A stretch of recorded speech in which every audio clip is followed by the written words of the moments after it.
of Pergamos. మరి పెర్గములో ఉన్నటువంటి సంఘముని గురించి మనం మాట్లాడుతున్నాం. And we have seen how there is something called Satan's seat there in Pergamos. మరి పెర్గములో సాతాను సింహాసనం ఉన్న స్థలము అన్నటువంటి విషయాన్ని గురించి మనం మాట్లాడుతూ వచ్చాం. We have seen what that means. మరి దాని అర్థం ఏంటో మనం చూసాం. That it's a reference to the seat of the Babylonian priesthood. మరి బబులోను సామ్రాజ్యం యొక్క యాజకత్వపు సింహాసనం అని మనం నేర్చుకున్నాం. How it was in Pergamos in the days of John the Apostle. అపోస్తలుడైనటువంటి యోహాను కాలంలో మరి పెర్గమం అనేటువంటి ప్రాంతంలో ఎలా ఉండేదో మనం చూసాం. And from the 4th century onwards it was transferred to Rome. 4వ శతాబ్దం నుండి ఈ సాతాను సింహాసనం అనేటువంటిది రోమా సామ్రాజ్యానికి బదిలీ అయినట్టుగా మనం చూసాం. And there in Rome it established itself as a Christian church. అక్కడ రోమాలో అది ఒక క్రైస్తవ సంఘముగా స్థాపించబడింది. In every nation it goes into, it takes on a different shape and form. మరి ఒక్కొక్క దేశంలోనికి అది బదిలీ అవుతున్నప్పుడు ఒక్కొక్క రూపంలో అది మార్పు చెందుతూ ఎదిగింది. And in Rome it took on the shape and form of pseudo Christianity. మరి రోమా ప్రభుత్వంలో అదొక సూడో క్రైస్తవ్యముగా మరి పేరు ప్రఖ్యాతిగాంచినట్లుగా మనం తెలుసుకుంటున్నాం. So the Lord talks about the seat of Satan or Satan's seat. మరి ప్రభు ఇక్కడ సాతాను సింహాసనాన్ని గురించి మాట్లాడుతున్నట్లుగా మనం చూస్తున్నాం. And this seat of Satan in this new form of the Babylonian religion, ఈ సాతాను సింహాసనం మరి బబులోను మతంలో ఒక నూతన విధానంలో కనబడుతున్నది. is found in the Vatican City. ఇది వాటికన్ సిటీలో మనం కనుగొంటాం. And in the Vatican City there is a throne. Vatican పట్టణంలో ఒక సింహాసనం అక్కడ కనబడుచున్నది. And on the throne sits the Pope. మరి ఆ సింహాసనం మీద ఎవరు కూర్చొని ఉంటున్నారు? పోప్ కూర్చొని ఉంటున్నాడు. And this Pope, when he's seated on his throne, మరి పోప్ అనేటువంటి వాడు తన సింహాసనం మీద కూర్చొని ఉన్నప్పుడు and speaks from it, ఆయన ఆ సింహాసనం మీద మాట్లాడుతున్నప్పుడు it's called ex cathedra. దానిని ఎక్స్ కెథడ్రల్ అని మనం పిలుస్తున్నాం. That means that when he sits on that throne and speaks, ఆయన ఎప్పుడైతే ఆ సింహాసనం మీద కూర్చొని Pope మాట్లాడతాడో, out of that chair, out of that seat, ఆ సింహాసనం మీద కూర్చొని ఆ చైర్లో కూర్చొని మాట్లాడుతున్నప్పుడు they believe that he is infallible. That means he cannot make a mistake. అంటే వారు ఏమని ఒప్పుకుంటారంటే పోప్ ఆ సింహాసనం మీద ఆ చైర్లో కూర్చొని మాట్లాడుతున్నప్పుడు ఆయన ఏ తప్పు ఏ పొరపాటు ఆయన ఏది మాట్లాడినా వాస్తవమే అని నమ్ముతారు. That means his word is far greater than the words of scripture. అంటే వాళ్ళు నమ్మేటువంటిది ఏంటంటే పోప్ చెప్పినటువంటి మాటలు మరి పరిశుద్ధ గ్రంథంలోని మాటల కంటే కూడా శక్తివంతమైనవని వారు నమ్ముతారు.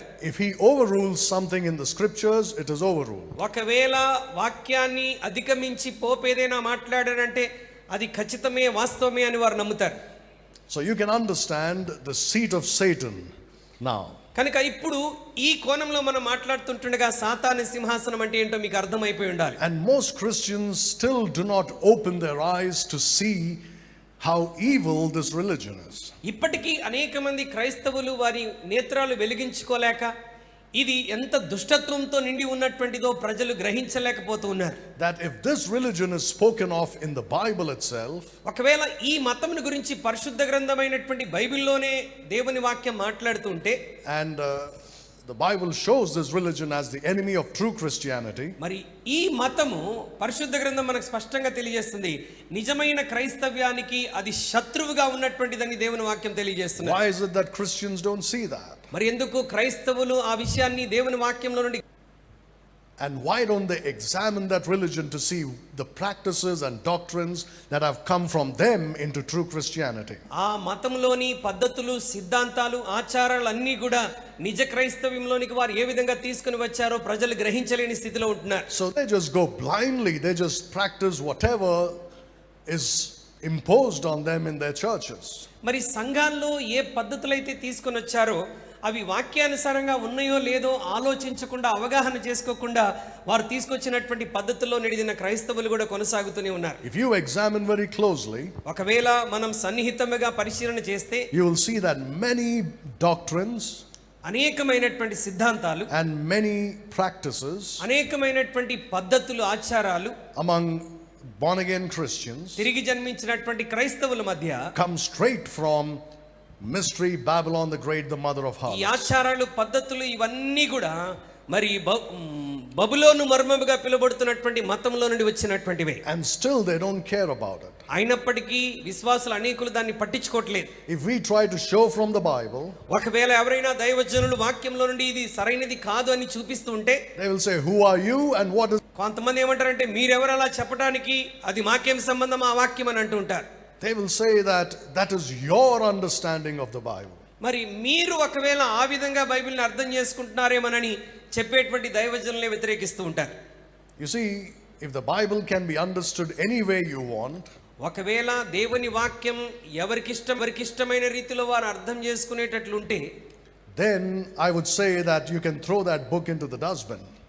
ఎవరిష్టం వచ్చినట్టుగా వాళ్ళు అర్థం చేసుకుంటే ఈ బైబిల్కి విలువ ఉండదు, ఇక దాన్ని మనం చెత్తకుండిలో పడేయవచ్చు.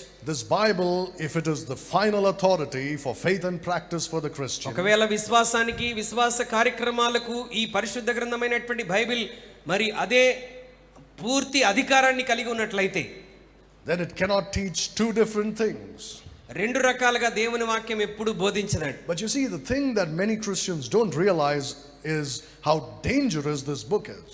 మరి ఈ పరిశుద్ధ గ్రంథమైనటువంటి బైబిల్ ఎంత భయంకరమైనదో ప్రజలు గ్రహించలేని స్థితిలో ఉంటున్నారు. That to those who believe, it is a great blessing. ఎవరైతే ఈ వాక్యాన్ని విశ్వసిస్తారో అది వారికి ఆశీర్వాదకరంగా ఉంటున్నది. But when they try to mess with that book, ఒకవేళ ఈ దేవుని వాక్యాన్ని కలగలుపు చేసేస్తే, then that book will mess with their minds. ఆ వాక్యమే వారి జీవితాలను కలగలుపుగా మార్చేస్తుంది. That book can lead a person to salvation. ఈ పుస్తకం ఒక వ్యక్తిని రక్షణలోనికి నడిపించగలదు. And this book can lead a person to damnation. ఒక వ్యక్తిని ఇదే పుస్తకం మరి నాశనంలోనికి కూడా నడిపించగలదు. That's why it's called a two-edged sword. అందుకొరకే దీన్ని రెండంచెల గల వాడి అయిన ఖడ్గం అని అంటున్నాం. You can defend yourself with it, మరి నీవు దీనితో నువ్వు కాపాడుకొనవచ్చు. but it can also cut you if you're not careful. ఒకవేళ నువ్వు జాగ్రత్తగా లేకపోతే అది నిన్ను కట్ చేయగలదు. Now let's look at Revelation chapter 2 and we'll try to go through quickly. ప్రకటన గ్రంథం 2వ అధ్యాయం నుండి త్వరగా మనం ఈ విషయంలోనికి వెళ్దాం. Look at verses 14 and 15. 14-15 వచనాలు దేవుని వాక్యం చదువుదాం. అయినను నేను మీ మీద కొన్ని తప్పిదములు మోపవలసి ఉన్నది. అవేవనగా విగ్రహములకు బలిచ్చిన వాటిని తినునట్లును, జారత్వం చేయనట్లును, ఇశ్రాయేలులకు ఉరియొడ్డునను బాలాకునకు నేర్పిన బిలాము బోధను అనుసరించువారు నీలో ఉన్నారు. అటువలనే నికోలాయితుల బోధన అనుసరించువారును నీలో ఉన్నారు. So here it talks about something called the doctrine of Balaam. మరి బిలాము యొక్క సిద్ధాంతాన్ని గురించి ఇక్కడ పెరగమం సంఘంలో దేవుడు మాట్లాడుతున్నాడు. The doctrine of Balaam. బిలాము యొక్క బోధ, బిలాము యొక్క సిద్ధాంతం. Isn't it strange that in the last book of the Bible, పరిశుద్ధ గ్రంథమైనటువంటి బైబిల్లోని చివరి పుస్తకంలో many things from the first few books of the Bible are mentioned here. పరిశుద్ధ గ్రంథంలోని మొదటి పుస్తకాల్లోని అనేక అంశాలు మరి ప్రకటన గ్రంథంలో తీసుకొని రాబడ్డాయి. So here you have the doctrine of Balaam, ఇక్కడ బిలాము యొక్క సిద్ధాంతం లేక బిలాము యొక్క బోధన మనం చూస్తున్నాం. who cast a stumbling block before the children. కరెక్టేనా? Well, the Bible speaks about it. Paul speaks about it. పరిశుద్ధ గ్రంథమైన బైబిల్ దాని గురించి మాట్లాడుతున్నా. అపోస్తలుడైన పౌలు కూడా దాని గురించి మాట్లాడుతున్నాడు. And then the second stumbling block was to commit fornication. మరి రెండవ అడ్డంకు జారత్వమును కలిగి ఉండటం. Paul says that you have to be especially careful about fornication. జారత్వమును గురించి మనం చాలా జాగ్రత్తగా ఉండాలని పౌలు మాట్లాడుతూ వచ్చాడు. Because it's a sin against your own body. ఎందుకంటే అది నీ శరీరానికి వ్యతిరేకంగా నువ్వు చేస్తున్నటువంటి పాపమై ఉన్నది. So the doctrine of Balaam consisted of these two things. బిలాము యొక్క బోధ ఈ రెండు అంశాలు కలిగి ఉన్నటువంటిది. ఒకటి, విగ్రహములకు బలి ఇచ్చినటువంటి వాటిని తినవచ్చు. రెండవది, జారత్వము కలిగి ఉండవచ్చు. ఈ రెండు బోధలు తీసుకొని వచ్చాడు. And this doctrine of Balaam is found in the book of Numbers. ఈ బిలాము యొక్క బోధ మనకి ఎక్కడ కనబడుతుంది పాత నిబంధనలు అంటే? మరి సంఖ్యాకాండంలో మనకు కనబడుతుంది. From chapters 22 to 25. 22వ అధ్యాయం నుండి 25వ అధ్యాయం వరకు బిలాము బోధ మనకు కనబడుతుంది. So Balaam cast a stumbling block before the children of Israel. మరి దేవుని ప్రజలైనటువంటి ఇశ్రాయేలుల ఎదుట బిలాము అడ్డంకులు కలగజేశాడు. By tempting them to get intermarried with the Moabites. మరి మోయాబీలతో కూడా కలిసి వారు వివాహం చేసుకునొచ్చు, వారితో కలిసిపోవచ్చు అన్నటువంటి బోధన తీసుకొని వచ్చారు. And he tempted them to eat food sacrificed to their idols. అంత మాత్రమే కాకుండా వారి విగ్రహములకు అర్పించినటువంటి ఆహారమును మరి తినవచ్చని వారికి తెలియజేశాడు. And the reason he did that was so that God himself would curse and punish Israel. ఎందుకు బిలాము అలా చేశాడంటే ఇశ్రాయేలును అలాగ తప్పుడు మార్గంలో నడిపించడం ద్వారా దేవుడు తప్పకుండా ఇశ్రాయేలును ఏం చేస్తాడని అనుకున్నాడు? శపిస్తాడని అనుకున్నాడు. Look at Numbers chapter 25. సంఖ్యాకాండం 25లోనికి ఒకసారి రండి. And let's read verses 1 to 5. సంఖ్యాకాండం 25వ అధ్యాయం 1 నుండి 5 వచనాలు మనం దేవుని వాక్యాన్ని చూద్దాం. ఇశ్రాయేలులు షిత్తీములో దిగి ఉండగా ప్రజలు మోయాబు రాండ్రతో వ్యభిచారం చేయసాగిరి. ఆ స్త్రీలు తమ దేవతల బలులకు ప్రజలను పిలువగా వీరు భోజనం చేసి వారి దేవతలకు నమస్కరించిరి. అట్లు ఇశ్రాయేలులు బయల్పెయేరుతో కలుసుకొనినందున వారి మీద యెహోవా కోపము రగులుకొనేను. అప్పుడు యెహోవా మోషేతో ఇట్లనెను, నీవు ప్రజల అధిపతులందరినీ తోడుకొని యెహోవా సన్నిధిని సూర్యునికి ఎదురుగా వారిని ఉరితీయుము. అప్పుడు యెహోవా కోపాగ్ని ఇశ్రాయేలుల మీద నుండి తొలగిపోవునని చెప్పాను. కాబట్టి మోషే ఇశ్రాయేలుల న్యాయాధిపతులను పిలిపించి మీలో ప్రతివాడును బయల్పెయేరుతో కలుసుకొనిన తన వశములోని వారిని చంపవలనని చెప్పాను. This is the sin, or these are the sins that Israel committed. ఇశ్రాయేలులు దేవునికి వ్యతిరేకంగా చేసినటువంటి పాపములు ఇవి. It says they committed whoredom with the daughters of Moab. వారు మరి మోయాబు కుమార్తెలతో వారు వ్యభిచారం చేశారు. And because they went and mingled with those people, వారు వెళ్ళి ఆ స్త్రీలతో ఆ ప్రజలతో కలిసిపోయారు గనక they also invited them to their parties and to the worship of their idols. మరి వారు ఏం చేశారంటే వారి దేవతల ఆరాధన కొరకు, వారి దేవతలతో చేసుకున్నటువంటి పండుగలు పబ్బాల కొరకు వారిని కూడా ఇశ్రాయేలును కూడా పిలవటం మొదలుపెట్టారు. So the children of Israel went there. ఇశ్రాయేలులు పిలవగానే ఏం చేశారు? వారితో కూడా వెళ్ళారు. And they didn't want to offend those people. ఇశ్రాయేలు ఏమనుకున్నారంటే వారు మనల్ని పిలిచారు కనుక వాళ్ళని మనం ఇబ్బంది పెట్టొద్దు, మనం వెళ్దామని అనుకున్నారు. And they went and they participated in their sacrifices. వారు వెళ్ళి మోయాబీయులు చేసినటువంటి బలుల్లో పాలు పొందారు. And they ate of those sacrifices. ఆ బలులకు అర్పించిన వాటిని భుజించారు. And they bowed down before their gods. వారి దేవతల ఎదుట వారు సాగిలపడ్డారు. You can see how angry God was with that. అలా చేయటం ద్వారా దేవుడు ఇశ్రాయేలు మీద ఎంత కోపం తెచ్చుకున్నాడో మీకు అర్థమవుతుంది. Now you see, John says that this is going to happen once again in the tribulation. అపోస్తలుడైన యోహాను ప్రకటన గ్రంథంలో ఏమని చెప్తున్నాడంటే శ్రమల కాలంలో మరొకసారి ఇది జరగబోతున్నది, ఇశ్రాయేలులు అలా చేయబోతున్నారని చెప్తున్నాడు. And if you go to Israel today and see, ఒకవేళ ఇప్పుడు మనం ఇజ్రాయెల్ దేశానికి వెళ్ళి చూస్తే most of them are already like this. ఇశ్రాయేల్లో అనేక మంది ఆల్రెడీ ఈ విధంగా మారిపోయారు. They worship idols. వారు విగ్రహములను ఆరాధిస్తున్నారు. And they eat food sacrificed to idols. విగ్రహములకు అర్పించినటువంటి బలులను వారు తింటున్నారు. And fornication is very common there. జారత్వం ఇశ్రాయేలులో చాలా సర్వసాధారణంగా జరిగిపోతున్నది. Well, that is there everywhere, but to see it in Israel is shocking. మరి అన్ని దేశాల్లో అన్ని చోట్ల ఉన్నది, కానీ దేవుని ప్రజలుగా పిలువబడుతున్నటువంటి ఇశ్రాయేల్లో చూడటం చాలా ఆశ్చర్యంగా కనబడుతున్నది. So you can imagine the heights to which, or the depths to which they would sink in the tribulation. చూడండి, మరి శ్రమల కాలంలో మరణమునకు సమీపముగా అతీతముగా వాళ్ళు ఎంత భయంకరమైన జీవితాన్ని జీవిస్తున్నారు. Now look at chapter 24 and verse 25 of Numbers. సంఖ్యాకాండం 24వ అధ్యాయం 25వ వచనాన్ని ఒకసారి చూడండి. అంతటా బిలాము లేచి తన చోటికి తిరిగి వెళ్ళను. 25, last verse.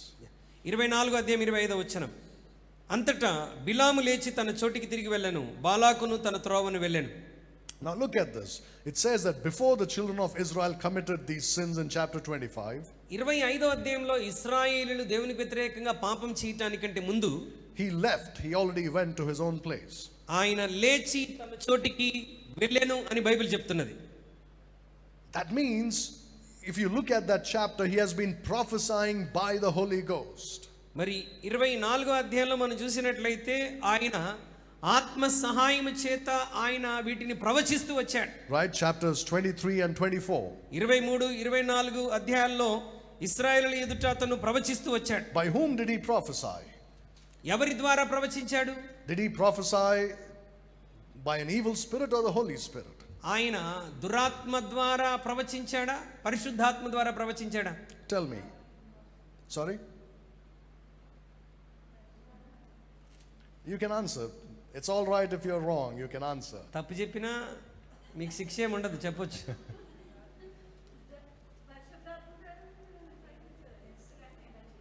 Holi spirit. That's right. He prophesied by the Holy Ghost, పరిశుద్ధాత్మ ద్వారానే ప్రవచించాడు, not by an evil spirit. దురాత్మ చేత కాదండి.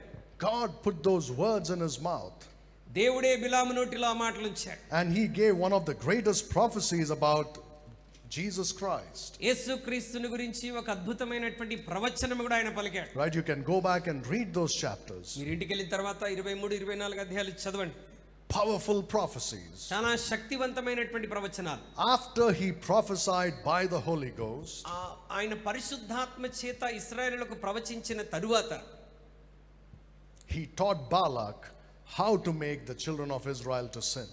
మరి ఇతను బాలాకుతో మాట్లాడుతూ ఇశ్రాయేలు ప్రజలు ఎలా పాపంలో పడిపోవాలో తెలియజేస్తున్నాడు. That should show you something about the human nature. అది మానవునిక స్వభావాన్ని గురించి మన ఒక విషయాన్ని మనం అక్కడ గ్రహించుకోవాలి. It doesn't matter who a man is. మానవుడు ఏమై ఉన్నాడో అనవసరం. He may be a preacher or he may be anything else. అతను ఒక ప్రసంగికుడైనా సాధారణ వ్యక్తి అయినా ఏ గొప్పవాడైనా పర్వాలేదు. Human nature is still the same. మానవుని స్వభావం ఒకే విధంగా ఉంటున్నది. It doesn't change. మానవుని స్వభావం మారట్లేదండి. That's why no human being should be placed on a pedestal. అందుకొరకే ఏ మానవుడు కూడా మరి ఆ ఉన్నతమైన స్థానంలో మనం ఉంచుకొనకూడదు. Someone said like this: ఒక వ్యక్తి ఇలాగ చెప్పాడు, the best of men are men at best.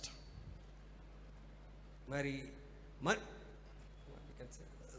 The best of people, the best of men. మరి ప్రజల అద్భుతమైనటువంటి ప్రజల యొక్క స్థితి, They are only people at the end of the day. వారు చివరిలో వాళ్ళు ఒక మనిషి మాత్రమే, వారు పెద్ద గొప్పవారేమీ కాదు.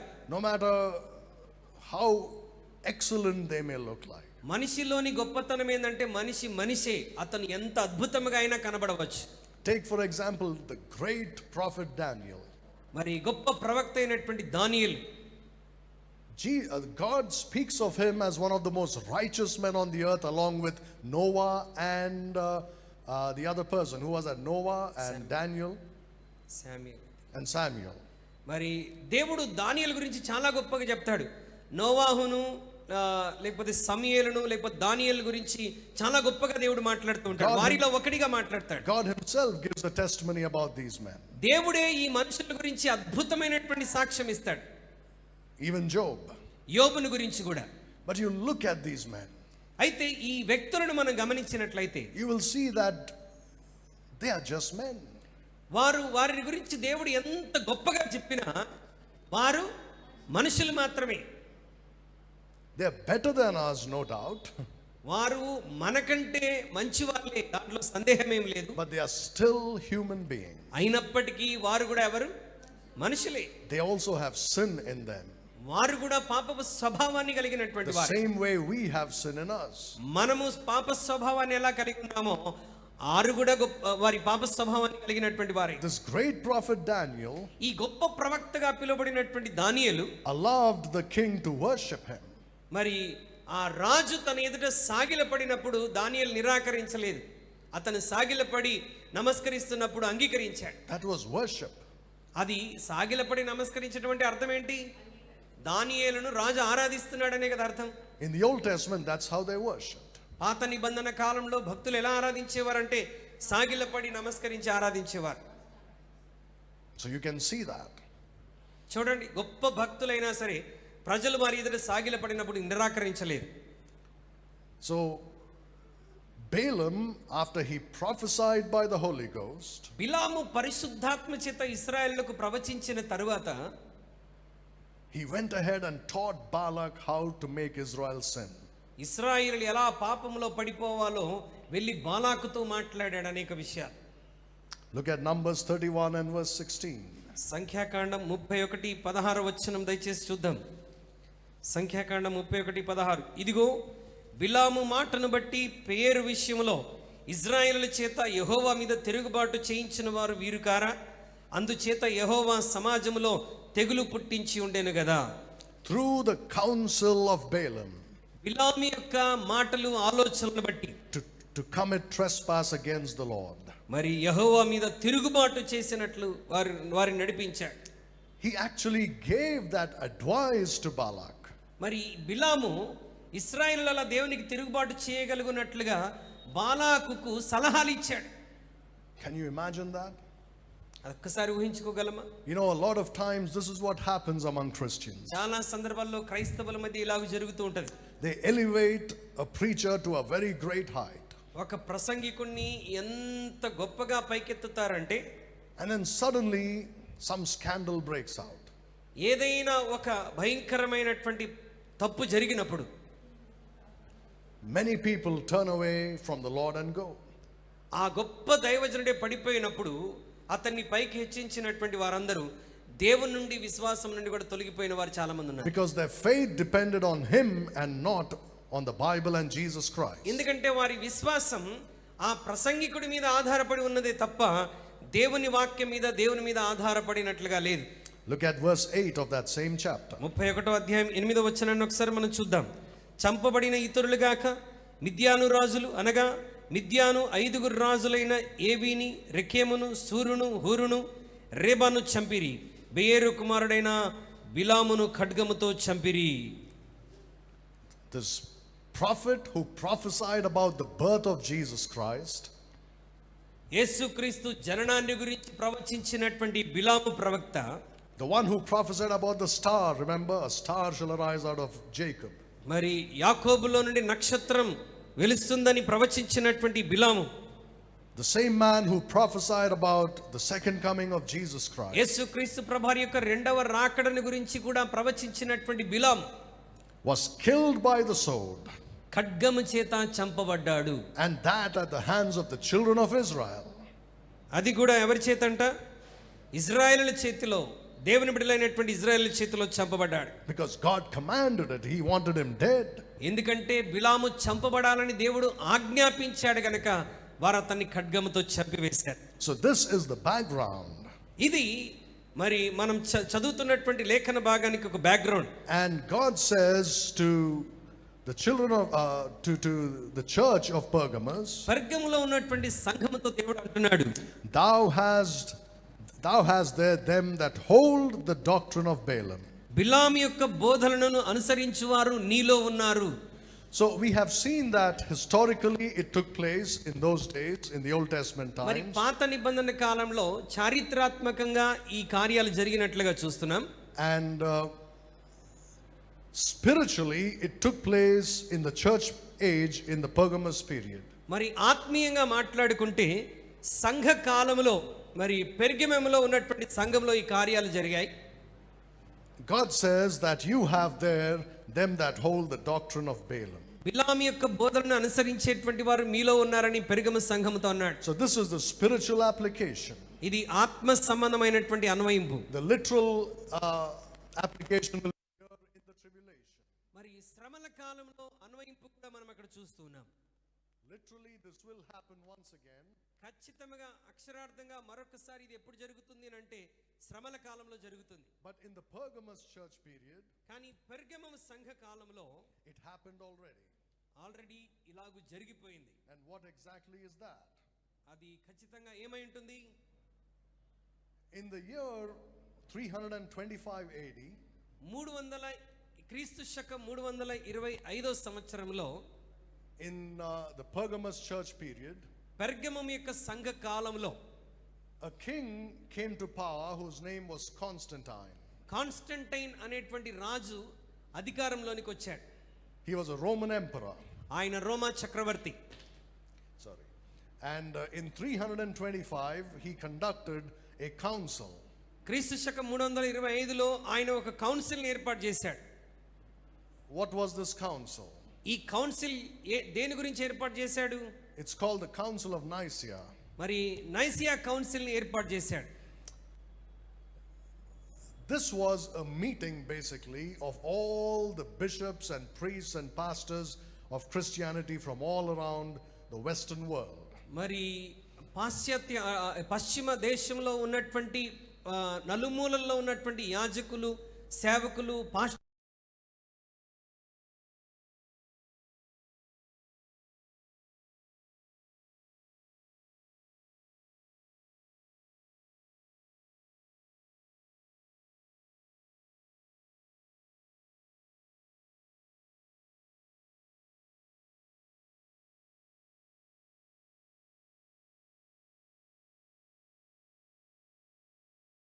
పరిష్కరించడానికి నైసియా కౌన్సిల్ ఏర్పాటు చేసుకున్నారు.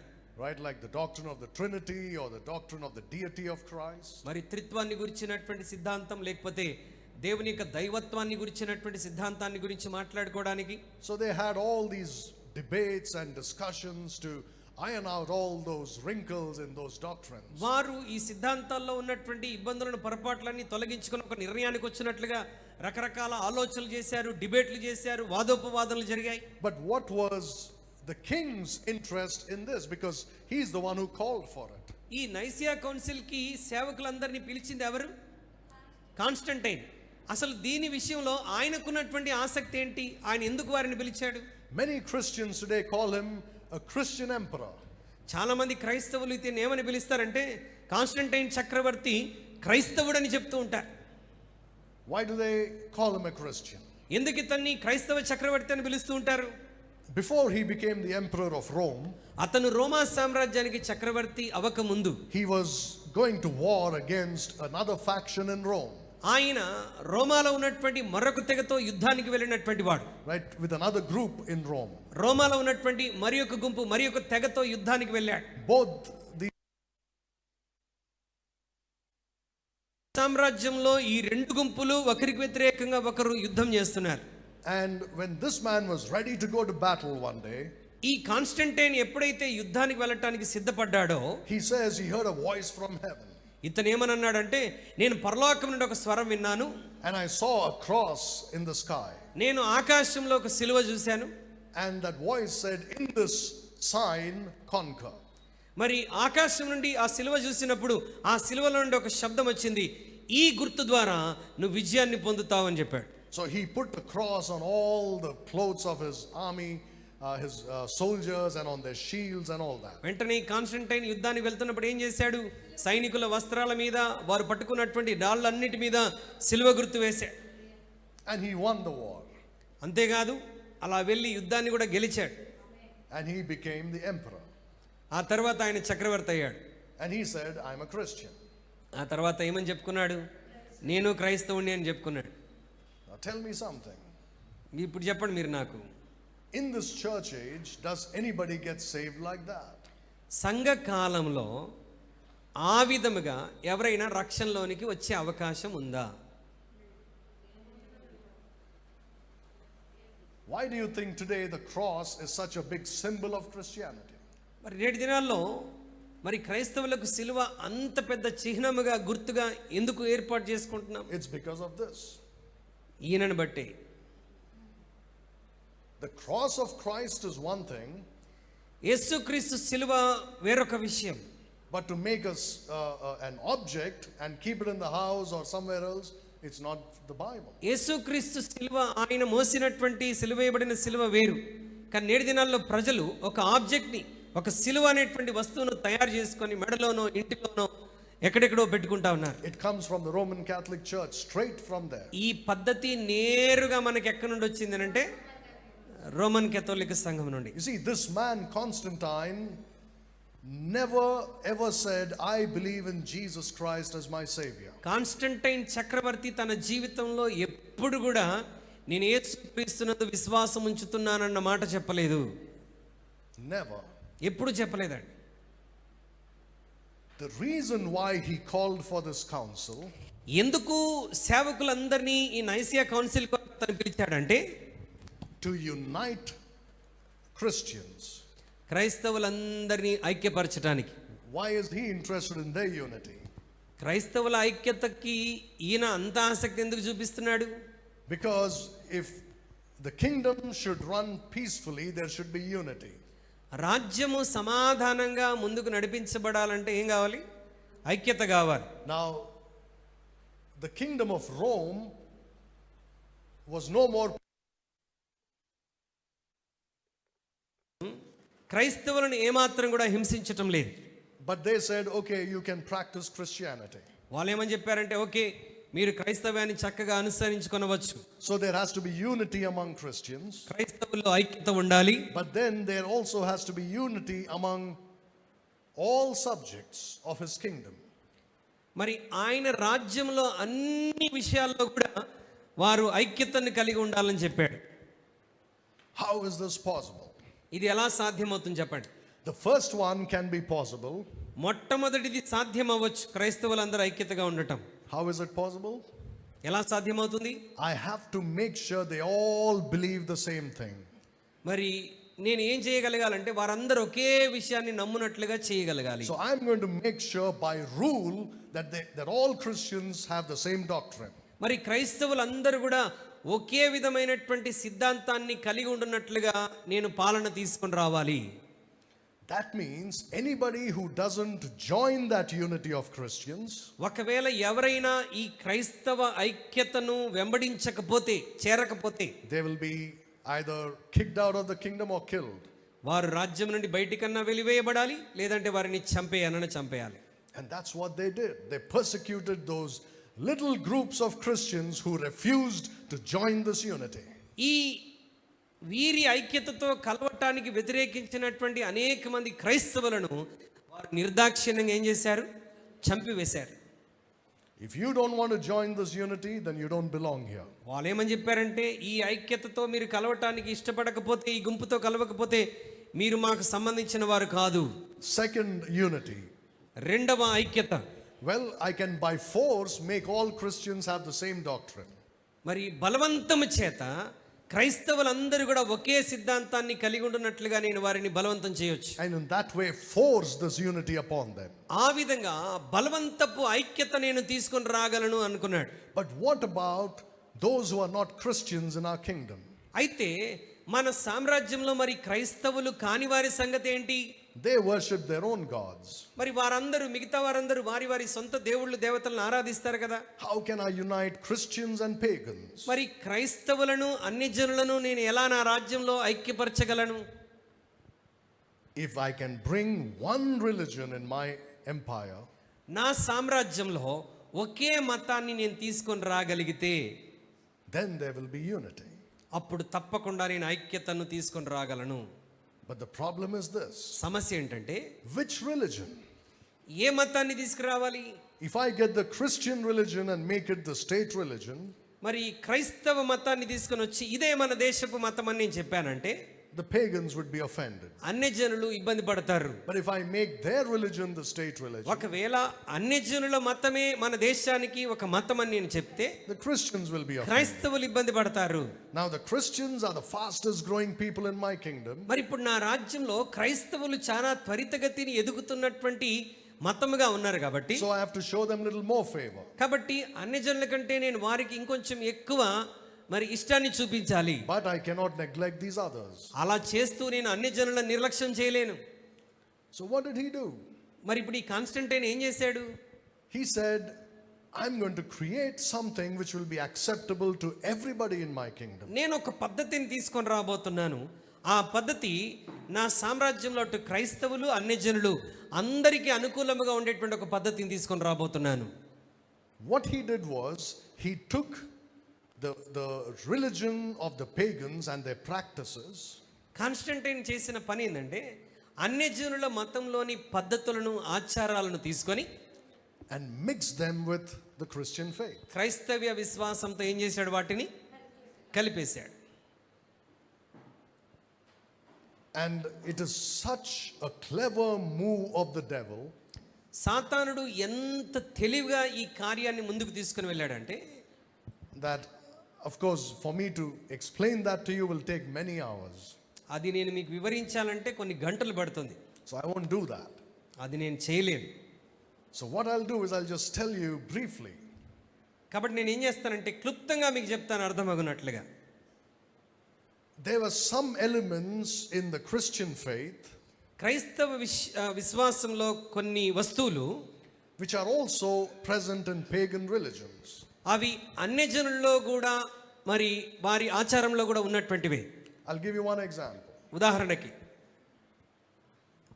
In the Christian faith, you have Mary. క్రైస్తవ విశ్వాసంలో మనకు ఎవరున్నారు? మరియ ఉన్నది. And Jesus. యేసుక్రీస్తు ఉన్నాడు. Mother and son. తల్లి, కుమారుడు. In pagan religions, అన్ని జనుల మతంలో కూడా they have this worship of a mother deity and her son. మరి తల్లిని దైవత్వంతో ఆరాధించటం, కుమారుణ్ణి దేవుడిగా ఆరాధించేటువంటి పద్ధతి అన్ని జనాంగంలో కూడా ఉన్నది.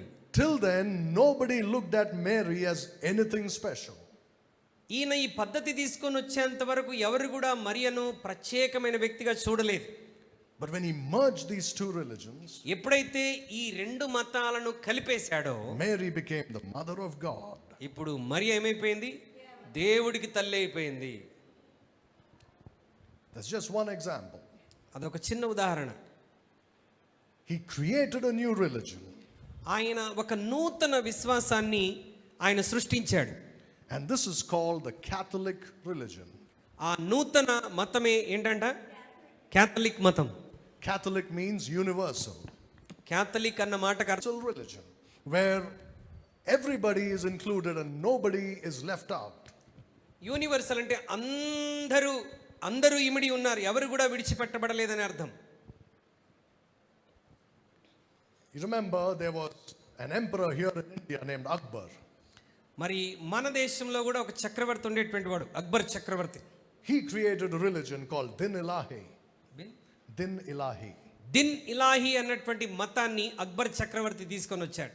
The same purpose, he wanted to unite the people. ఈ అక్బర్ అనేటువంటి చక్రవర్తి కూడా ఏ ఉద్దేశంతో ఆ మతాన్ని తీసుకొని వచ్చాడంటే అన్ని మతాలను ఐక్యపరచాలి. So it's a mixture of many religions and many philosophies. ఇది అనేకమైనటువంటి తత్వాలు, మతాలు కలిసి ఒకటిగా రావటం. Of course it was a failure.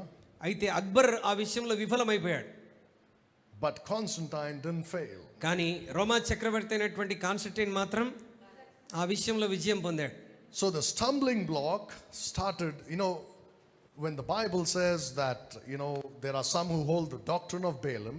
బిలాము యొక్క బోధనను అనుసరించు వారు మీలో ఉన్నారు అని ప్రభు చెప్తున్నాడంటే, And said that, Balaam taught the children of Israel. మరి బిలాము మరి దేవుని ప్రజలైనటువంటి ఇశ్రాయేలుతో మాట్లాడుతూ He made them do these two things. ఈ రెండు కార్యాలు చేయటానికి వారిని బలవంతం చేశాడు. So he cast a stumbling block in their way. ఇశ్రాయేలుల మార్గంలో ఒక అడ్డంకును కలగజేశాడు బిలాము.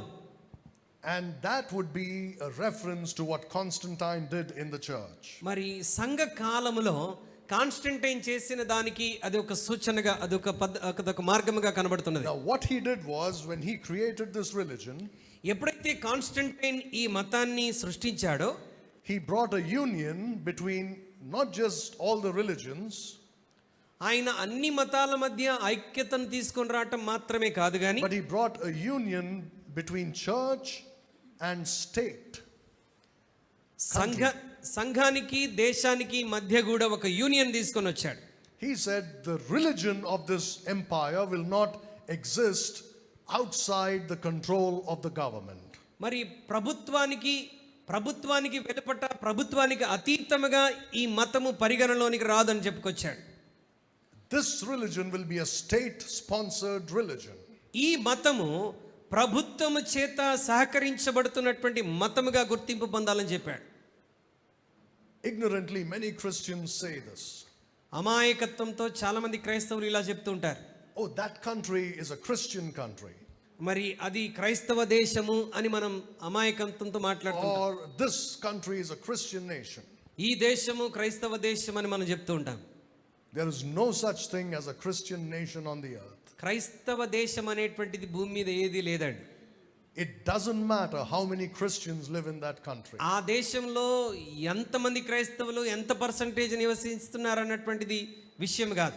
Many people tell us right here in this country, మన దేశంలో కూడా ఇక్కడ చాలా మంది ఏమని చెప్తుంటారంటే, go to England or go to America, to your Christian countries. మరి చాలా మంది మనల్ని ఏమంటారు, మీ క్రైస్తవ దేశానికి, మీ అమెరికాకు లేకపోతే మీ క్రైస్తవ దేశమైనటువంటి ఇంగ్లాండ్కి వెళ్ళండి అని చెప్తుంటారు. You're not from here, you're from there. మీరు ఇక్కడోళ్ళు కాదు, మీరు క్రైస్తవ దేశానికి చెందిన వాళ్ళని అంటుంటారు. No, we have no such Christian nation to go to. ప్రపంచంలో అలాంటి క్రైస్తవ దేశం ఏది లేదండి మనం వెళ్ళటానికి. The only place you can send us which is Christian is heaven. మరి క్రైస్తవులందరినీ పంపించాల్సిన ఒకే ఒక స్థలం ఏంటి? పరలోకం. This is our nation. If you kick us out, we have nowhere to go. ఇది మన దేశం, ఇది మా దేశం. ఇక్కడ నుంచి బయటికి గెంటేస్తే మాకు వెళ్ళటానికి వేరే దేశమేమీ లేదు ఇక. Our faith is the Christian faith. మన విశ్వాసం ఏ విశ్వాసం?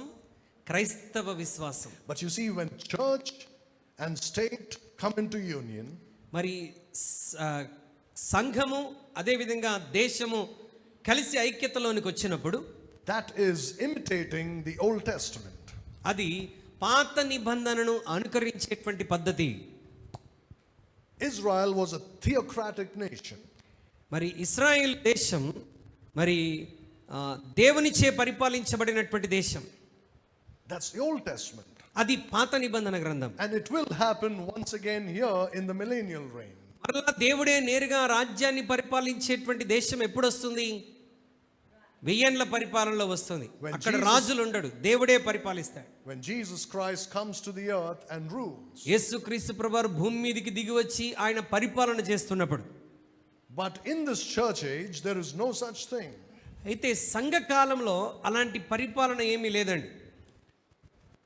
Even if the government is run by Christians, ఒకవేళ ప్రభుత్వము క్రైస్తవ అధికారులతో మరి దేశము క్రైస్తవ అధికారులతో నడిపించబడుతున్నప్పటికీ it's not a Christian nation. అది క్రైస్తవ దేశం ఎంత మాత్రం కాదు.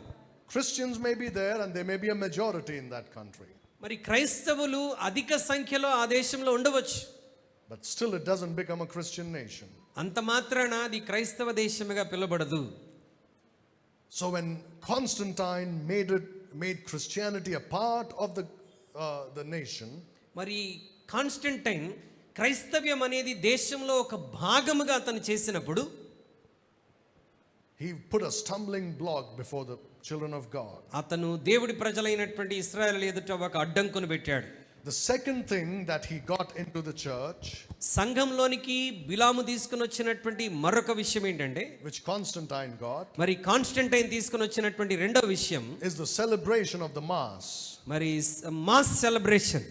Mass means sacrifice. మాస్ అనగా బలి అర్పించటం, sacrifice. On a Sunday morning, ఆదివారం ఉదయం when a Catholic priest holds what he calls the host in his hand, మరి క్యాథలిక్ ప్రీస్ట్ తన చేతిలో హోస్ట్ అన్నదాన్ని తన చేతిలో పట్టుకున్నప్పుడు it is a sacrifice. They are sacrificing Jesus Christ. ఆయన హోస్ట్ అన్నదాన్ని చేతిలో పట్టుకున్నప్పుడు అర్థం ఏంటంటే వారు యేసుక్రీస్తుని బలి అర్పిస్తున్నారు అని అర్థం. Even though the Bible says that his sacrifice was a once for all sacrifice. Bible గ్రంథం ఏమని చెప్తున్నది? ఆయన ఒక్కసారే మనుషులందరి కొరకు బలి అయిపోయాడు. They want to kill Jesus Christ every Sunday morning. వారు యేసుక్రీస్తు ప్రభువారిని ప్రతి ఆదివారం ఏం చేస్తున్నారు? బలి చేస్తున్నారు.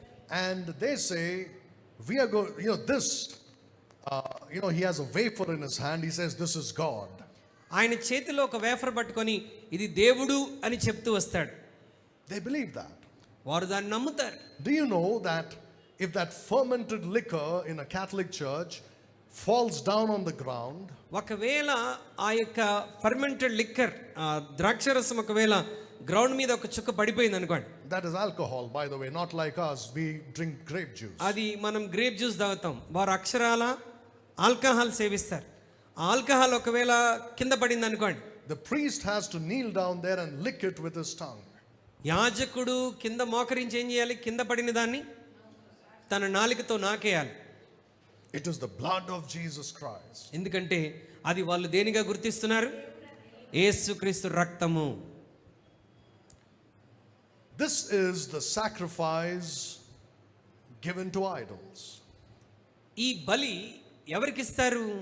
విగ్రహములకు బలిస్తూ ఉంటారు. So when the Lord says to the church of Pergamos, you have those who eat things sacrificed to idols, విగ్రహములకు బలి ఇచ్చిన వాటిని తింటున్నారు అని ప్రభు పెర్గమ సంఘం అంటున్నాడంటే he's talking about this practice in the Roman Catholic Church. Roman కథోలిక సంఘంలో ఇప్పుడు నేను వివరించినటువంటి ఈ పద్ధతిని గురించి చెప్తున్నాడు. That's what happened there in those days.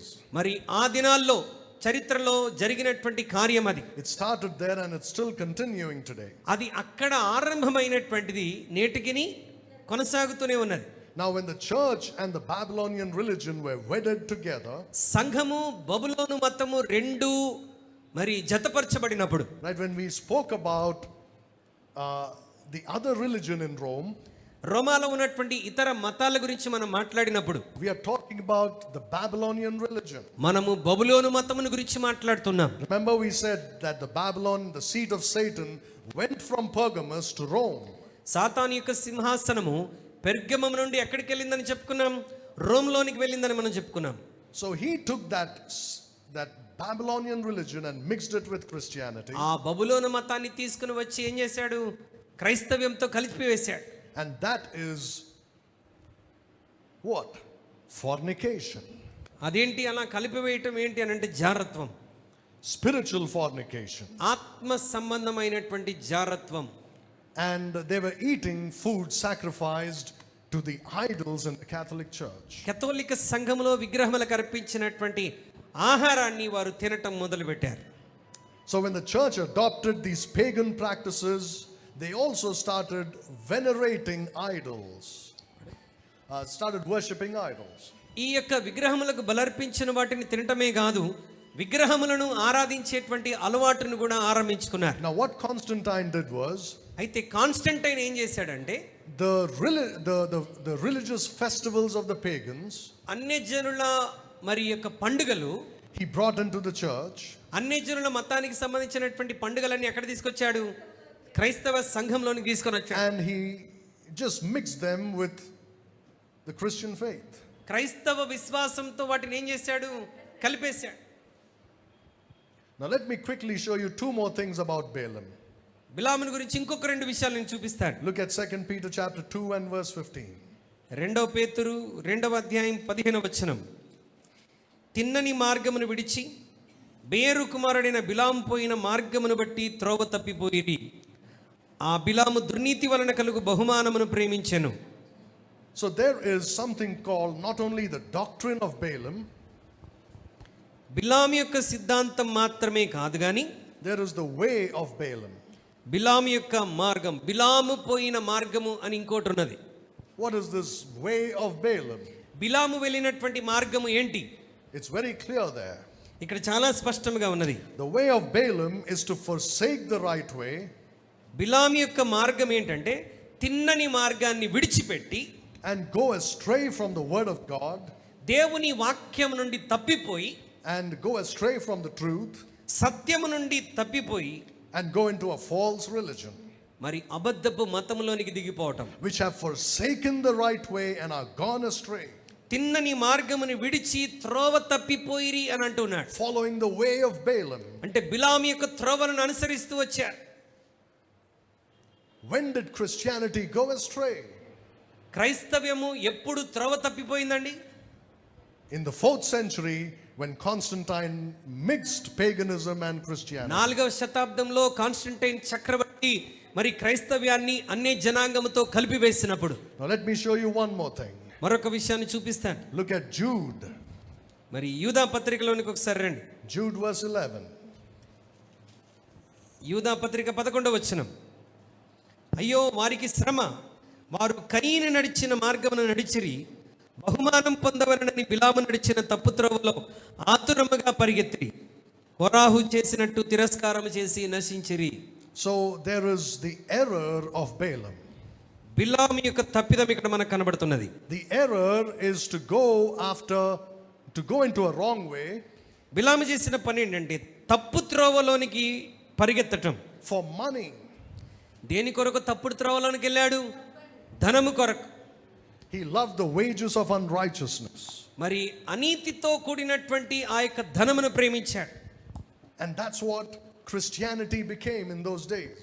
ఆ దినాల్లో క్రైస్తవం ఆ విధంగా మారిపోయింది.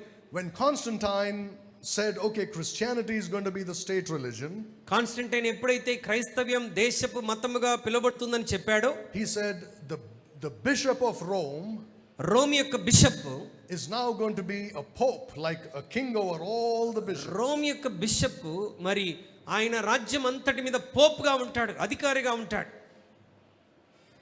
And he gave them a lot of money. ఆయన వారికి చాలా డబ్బు ఇచ్చాడు.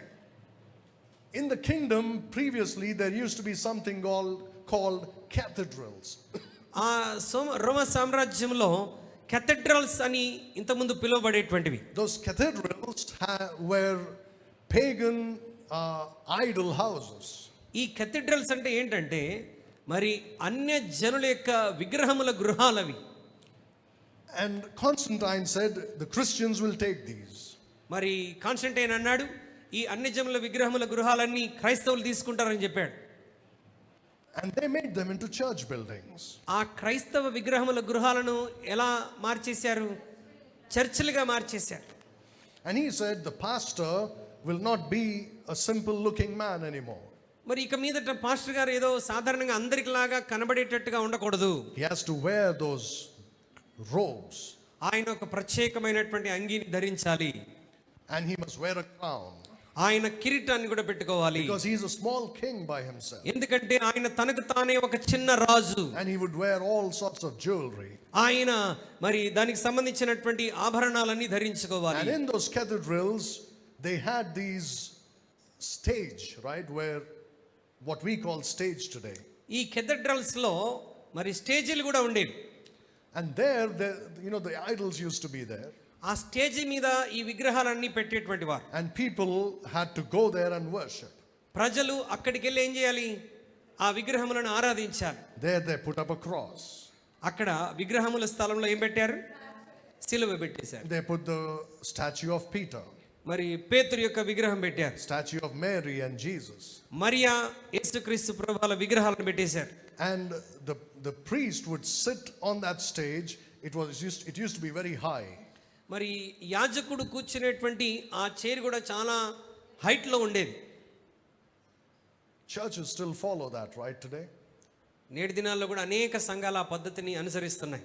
Having a stage is all right. We understand in order to have a clear view of a bigger crowd, you have to be on a height. సంఘంలో ఒక stage ఉండటం అనేటువంటిది ఎంతైనా అవసరం. ఎందుకంటే ప్రజలందరికీ మరి ప్రసంగికుడు కనబడాలి, చక్కగా పరిచర్య చేయాలి కాబట్టి. But have you seen the thrones they put on those stages in some churches? Stage మీద కొన్ని సంఘాల్లో మరి సింహాసనాలు పెట్టడం చూసారా?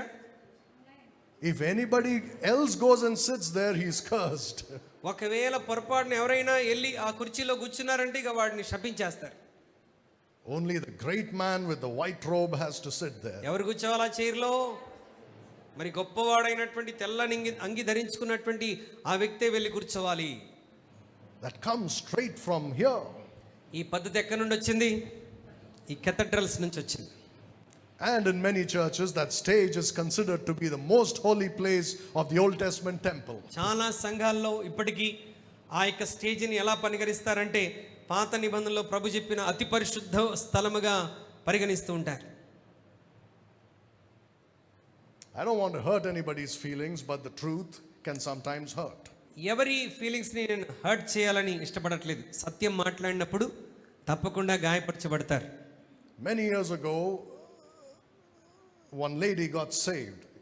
కొన్ని సంవత్సరాల క్రితం, చాలా సంవత్సరాల క్రితం ఒక సహోదరి రక్షణలోకి వచ్చింది.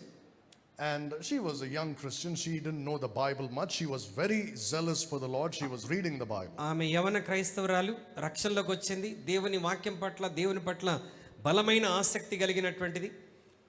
And she would come regularly to church in spite of the opposition from her family. తన కుటుంబంలో నుండి ఎన్ని వ్యతిరేకతలు వచ్చినా సంఘాన్ని మానకుండా క్రమంగా వచ్చేది. And she was very prayerful. She's a very mature Christian. ఆమె చాలా పరిపక్వత కలిగినటువంటి క్రైస్తవురాలు. Now, ఇప్పుడు but then she was a babe in Christ. అప్పుడు మరి అప్పుడప్పుడే రక్షణలోకి వచ్చినటువంటి శిశువుగా ఉండేది. And she comes from another religion. ఆమె వేరొక మతం నుండి, వేరొక విశ్వాసం నుండి ప్రభులోకి వచ్చింది. One day during the week she called me వారంలో ఒక రోజు ఆమె నాకు ఫోన్ చేసింది. and said, "Pastor, I have just sent some flowers." ఆమె నాకు ఫోన్ చేసి, పాస్టర్ గారు నేను ఇప్పుడే కొన్ని పువ్వులు పంపించాను, very good, expensive flowers. చాలా ఖరీదైనటువంటి మంచి పువ్వులు. And I want them to be placed near the stage. అవి మరి స్టేజ్ మీద మీరు వాటిని పెట్టాలి అని చెప్పింది. I said, why? నేను అడిగాను, అమ్మా ఎందుకమ్మా అని అడిగాను. I want my flowers to be in God's presence even when I'm not there. మరి నేను లేకపోయినా నేను కొనిపెట్టినటువంటి ఆ పువ్వులు దేవుని సన్నిధిలో ఉండాలి. I was a young man and I was quite harsh in those days, Ken. అప్పుడు నేను చాలా ఇంకా యవనస్తుడిగా ఉండేటువంటి వాడిని, చాలా కఠినంగా ఉన్నాను ఆ దినాల్లో. ఇంకా You know what I told her? నేనేం చెప్పాను తెలుసా? I said, why do you want to keep flowers in the presence of evil spirits? మరి దురాత్మల సన్నిధిలో నువ్వెందుకు పువ్వులు పెట్టాలనుకున్నావు? And she was shocked. దురాత్మల ప్రెజెన్స్ అనగానే ఆమె చాలా షాక్ అయిపోయింది. She said, what are you saying, Pastor? Pastor మీరేం మాట్లాడుతున్నారు? I want to keep it in God's presence. నేను దేవుని సన్నిధి అని చెప్పాను కదా అంటుంది. I said, yes, but where? What are you talking about? She said, in the church building. ఎక్కడ అనంటే చర్చ్ బిల్డింగ్ లో అని అంటుంది. I said, yes, so why do you want to keep it in the evil spirit's presence? మరి church building లో అయితే మరి దురాత్మల సన్నిధిలో ఎందుకు పెట్టాలని ఆశపడుతున్నావు అన్నాను. And she was very confused. నేను చెప్పే మాటలుగా ఆమె చాలా తికమక అయిపోయింది, కన్ఫ్యూజ్ అయిపోయింది. I said, who told you that's a holy place? ఎవరు చెప్పారు నీకు అది పరిశుద్ధ స్థలమని? Who told you that that is a holy place where God's presence will always be there? అది పరిశుద్ధ స్థలమని, ఎవరు లేకపోయినా దేవుని సన్నిధి అక్కడ ఎల్లప్పుడూ ఉంటుందని నీకు ఎవరు చెప్పారు? You think you're in an Old Testament temple? నీవు పాత నిబంధన మందిరంలో ఉన్నావు అనుకుంటున్నావా? Where the glory of God came upon the Ark of the Covenant? మరి ప్రత్యక్ష గుడారంలో మందసం మీదికి దేవుని యొక్క మహిమ దిగి వచ్చినటువంటి ఆ పద్ధతిలో ఉన్నాం అనుకుంటున్నావా? When the church meets on Sundays or on other days, సంఘము ఆదివారం గాని మిగతా వారంలో వేరే దినాల్లో గాని సంఘం కూడుకుంటున్నప్పుడు Jesus said, where 2 or 3 are gathered in my name, there am I in the midst of them. ఎక్కడ ఇద్దరు ముగ్గురు నా నామంలో ఏకీభవిస్తారో వారి మధ్యలోనికి దిగి వస్తానన్నాడు. Once the church goes away, ఒక్కసారి సంఘమంతా ఇంటికి వెళ్ళిపోయిన తర్వాత nothing is there. అక్కడ ఏముంటుందండి? ఏముంటుంది? అది ఒక బిల్డింగ్ మాత్రమే. And probably evil spirits will come to disturb that place so that when we come back again, we'll have some disturbance. ఒకవేళ మనం వెళ్ళిపోయిన తర్వాత దురాత్మలు అక్కడికి వచ్చి రకరకాల డిస్టర్బెన్స్ క్రియేట్ చేయొచ్చు. ఎందుకంటే కొన్నిసార్లు మనం అక్కడికి వచ్చినప్పుడు డిస్టర్బ్ అవుతూ ఉంటాం. And then she understood what I was trying to say. ఆ తర్వాత నేను ఏం చెప్పాలని అనుకుంటున్నానో తనకు అర్థమైంది. You see, these kind of ideas come from the Roman Catholic pagan religion. ఈ విధమైనటువంటి ఐడియాలన్నీ ఎక్కడి నుండి వచ్చాయి? రోమన్ కేథోలిక అన్య మతంలో నుండి వచ్చాయి. In the early church, Christians would meet in houses. ఆది సంఘములో క్రైస్తవులు ఎక్కడ కూడుకునేవారు? గృహాల్లో కూడుకునేటువంటి వారు. Where was the stage? Where was the holy place? గృహాల్లో కూడుకున్నప్పుడు స్టేజీలు ఎక్కడున్నాయి? అతి పరిశుద్ధ స్థలాలు ఎక్కడున్నాయి? That's right. Your home is holy if you give Christ the preeminence in it. యేసుక్రీస్తుకి స్థానాన్ని, కేంద్రాన్ని మనం అప్పగిస్తే ఆ స్థలమే పరిశుద్ధమైనటువంటిది. Only when we are there. అది కూడా ఎప్పుడు? దేవుని బిడ్డలు అక్కడ కూడుకున్నప్పుడు. But you see, these are the doctrines of Balaam. ఇవన్నీ కూడా ఎక్కడి నుండి వచ్చాయి? బిలాము సిద్ధాంతంలో నుండి వచ్చాయి. Because they taught them that this church building is sacred. వారు ఏమని నేర్పిస్తూ వచ్చారంటే ఈ చర్చ్ యొక్క బిల్డింగ్, ఈ యొక్క మందిర స్థలం అనేటువంటిది చాలా పరిశుద్ధమైనటువంటిది. And that stage is the most holy place. ఆ సంఘములో స్టేజ్ ఇంకా అతి పరిశుద్ధ స్థలము. That comes straight from pagan religions. You don't know that? ఇది ఎక్కడి నుండి వచ్చింది? నేరుగా అన్య మతంలో నుండి వచ్చినటువంటిది. Not from the Bible. పరిశుద్ధ గ్రంథం నుండి కాదండి. So you see, he made these pastors very powerful and very rich. మరి ఈ పద్ధతులతో ఈ పాస్టర్లని చాలా ఐశ్వర్యవంతులుగా, గొప్పవారిగా చేసేస్తున్నారు. Very powerful. చాలా శక్తివంతమైనటువంటి వారిగా. That's how Christianity became the state religion of Rome. ఆ విధముగా క్రైస్తవ్యం అనేది దేశం యొక్క మతముగా పరిగణలోనికి వచ్చింది రోమ్లో. When true Christians went away from the right way and into the wrong path. ఎప్పుడైతే నిజ క్రైస్తవులు ఈ యొక్క తిన్నని మార్గంలో నుండి తప్పు త్రోవలోనికి వెళ్ళిపోయారో, when they went after it for money, for fame, for power, ధనము కొరకు, అధికారము కొరకు, శక్తి కొరకు ఎప్పుడైతే తప్పుడు త్రోవలోనికి వెళ్ళిపోయారో, these are the doctrines, the ways and the errors of Balaam. ఈ ఇవన్నీ కూడా బిలాము యొక్క తప్పుడు మార్గాలు, బోధలు, సిద్ధాంతాలు. Now the reason why these were brought into existence, ఇవన్నీ కూడా ఉనికిలోనికి ఎందుకు తీసుకొని రాబడ్డాయి అంటే, to cast a stumbling block before God's people, దేవుని ప్రజల ఎదుట అడ్డంకులు కలగ చేయటానికి, so that they may be corrupted.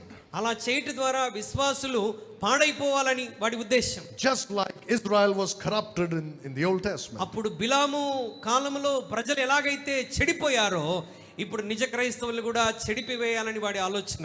And he succeeded in that in those days. మరి కాన్స్టంటైన్ అలాగూ చేయటంలో ఏమయ్యాడు? విజయం సాధించాడు.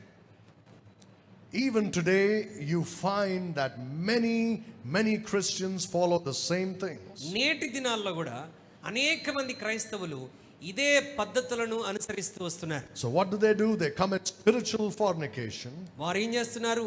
ఆత్మ సంబంధమైనటువంటి జారత్వంలోనికి పడిపోతున్నారు. And they of course eat food to sacrifice to idols, because there are many idols in various forms and shapes in their churches. సంఘాల్లో వివిధ రూపాల్లో రకరకాల విగ్రహాలను, విగ్రహ పద్ధతులను తీసుకొని వచ్చి బలర్పించినటువంటి వాటిని తినున్నట్లుగా వారి పద్ధతులు వచ్చేసినాయి. You have to be very careful about some of these things. దేవుని బిడ్డలమైనటువంటి మనం ఈ విషయాల్లో చాలా జాగ్రత్తగా మనం ఉండాలి. In Revelation chapter 2 and verse 15, ప్రకటన గ్రంథం 2వ అధ్యాయం 15వ వచనం, అటువలనే నికోలాయితుల బోధన అనుసరించు వారును నీలో ఉన్నారు. Now I've already spoken to you about the Nicolaitans. నికోలాయితుల బోధన గురించి ఆల్రెడీ మనం గడిచిన క్లాస్లో నేర్చుకున్నాం. The mixture of the doctrine of Balaam and the doctrine of the Nicolaitans, మరి బిలాము యొక్క సిద్ధాంతము, నికోలాయితులటువంటి బోధలు కలిపివేసి, is deadly combination. అది చాలా మృతమైనటువంటి కలగలుపు. And this combination destroyed true Christianity for 2000 years. ఈ రెండు కలిసి వచ్చి 2000 సంవత్సరాలుగా నిజ క్రైస్తవ్యాన్ని పూర్తిగా ఏం చేస్తున్నారు? పాడు చేసేస్తున్నారు. What is the Nicolaitan doctrine? నికోలాయితుల సిద్ధాంతం అంటే ఏంటండి?